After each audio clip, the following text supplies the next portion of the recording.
Hay sitios en el mundo donde se han descubierto grandes tesoros, minas de diamantes y de otras piedras preciosas, minas de oro y de plata.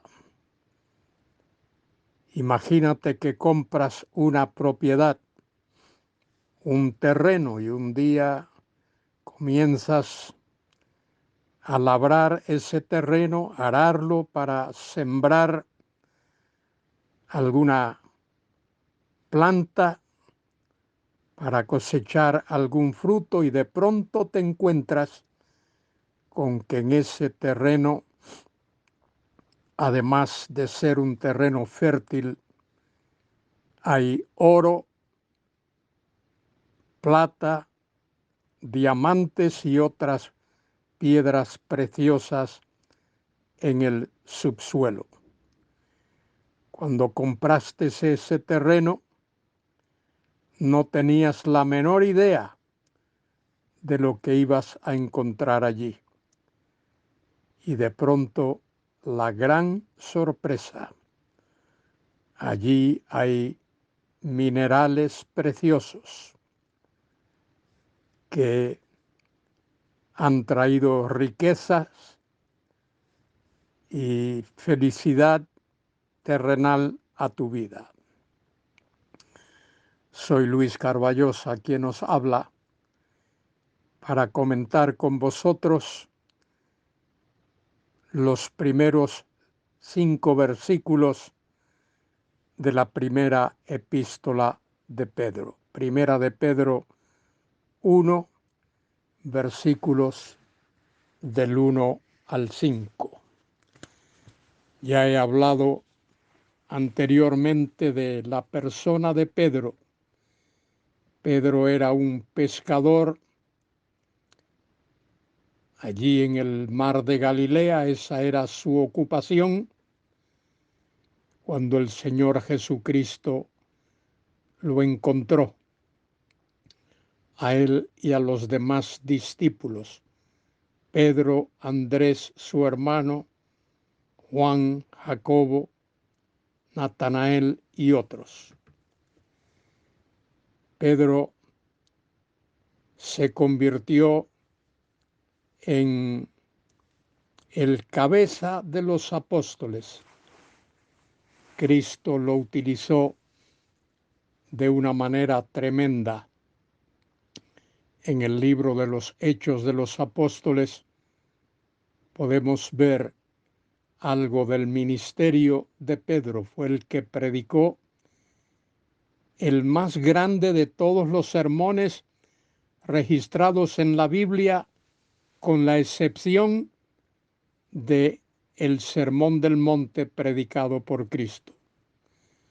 El día de Pentecostés, que se narra en Hechos capítulo 2, Pedro predicó ese tremendo sermón y luego fue comisionado para,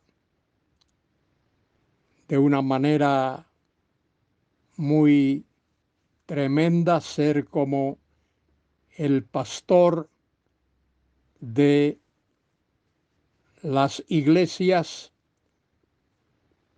de aquellos tiempos, las congregaciones. Nunca el Señor pretendió que Pedro fuese el Papa, como la iglesia tradicional lo pretende. Cuando Cristo le dijo a Simón: tú eres Pedro, y sobre esta roca edificaré mi iglesia, el Señor se está refiriendo a la confesión de Cristo que Pedro había hecho cuando le dijo: tú eres el Cristo, el Mesías, el Hijo del Dios viviente. Cristo le contestó: bienaventurado eres Simón, hijo de Jonás.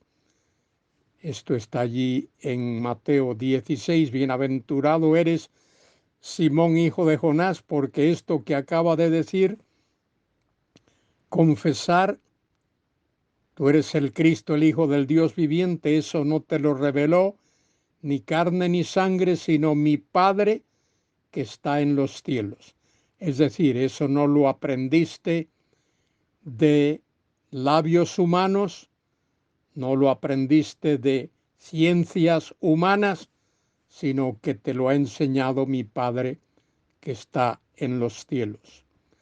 Y Pedro fue utilizado de una manera tremenda durante los tiempos que vivió en esta tierra.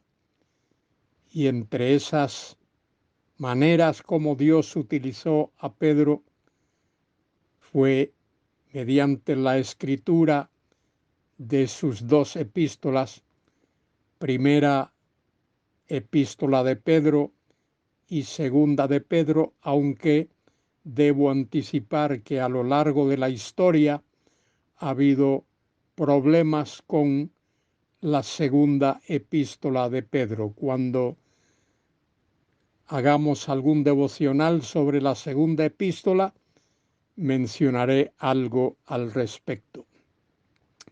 Pero ahora vemos la primera epístola de Pedro, capítulo 1, versículos del 1 al 5, donde dice: Pedro, apóstol de Jesucristo, enviado por Jesucristo a los expatriados de la dispersión. Esos eran judíos creyentes que estaban esparcidos, expatriados, eran extranjeros en distintos sitios del Asia Menor, en el Ponto, Galacia, Capadocia, Asia y Bitinia.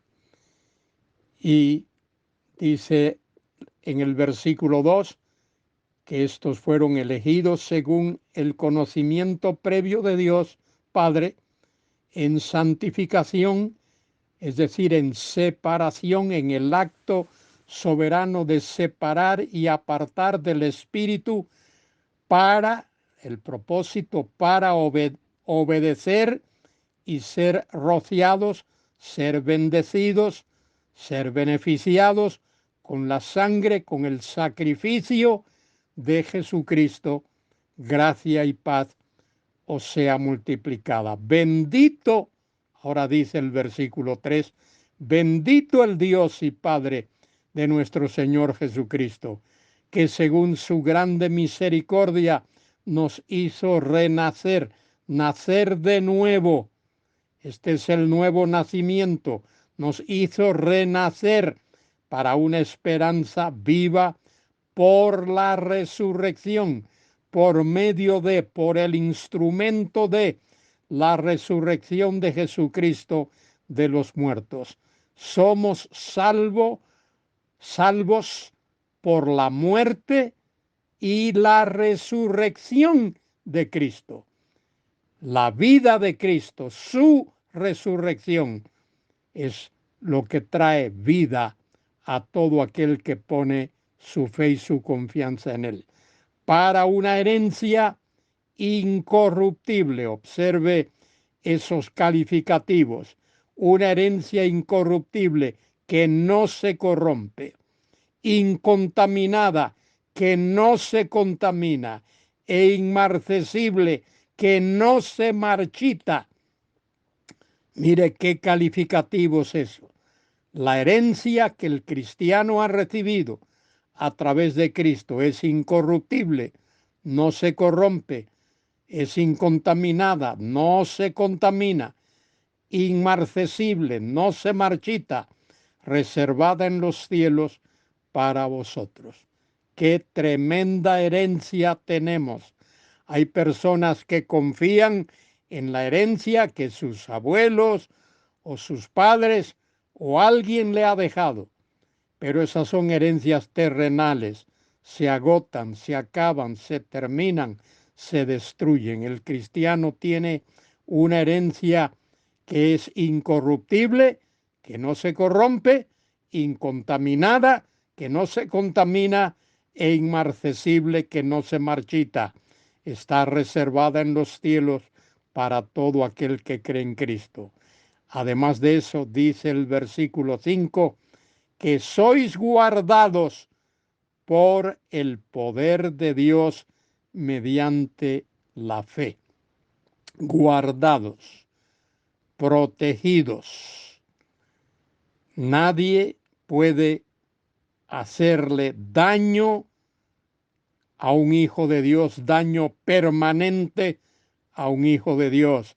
Dios guarda con su poder y lo hace mediante la fe y lo hace para alcanzar la salvación que está preparada, está reservada en el cielo, en la gloria, para ser manifestada en el tiempo postrero, cuando el Señor Jesucristo regrese a esta tierra como lo prometió, con poder, con gloria y con majestad. Querido hermano, querida hermana, alza tus ojos al cielo y dale gracias a ese Dios de gloria, a ese Dios eterno, a ese Dios que nos bendice con una bendición que no puede ser destruida, que no puede marchitarse, que nadie la puede quitar. Ningún creyente pierde su salvación, porque es una salvación eterna. Cristo la prometió y Cristo la cumple. Él dijo, yo soy la resurrección y la vida. El que cree en mí, aunque esté muerto, vivirá, y el que vive y cree en mí, no morirá eternamente. Alza tus ojos al cielo, querido hermano, querida hermana, y dale gloria y honra a ese Dios que nos guarda mediante su poder, por su gracia, mediante la fe, para alcanzar esa salvación que Él ha preparado para nosotros, y esa salvación se ha de manifestar plenamente en el tiempo postrero. El tiempo postrero es cuando Cristo venga por segunda vez a este mundo, cuando estemos en su reino de paz, de gloria y de santidad, en ese reino suyo, que es reino eterno. Alza tus ojos al cielo, querido hermano. Alza tus ojos al cielo, querida hermana, y dale gracias a Dios por esa salvación eterna que Él nos ha dado. Que a Él sea la gloria y la honra, ahora y por siempre. Amén y amén.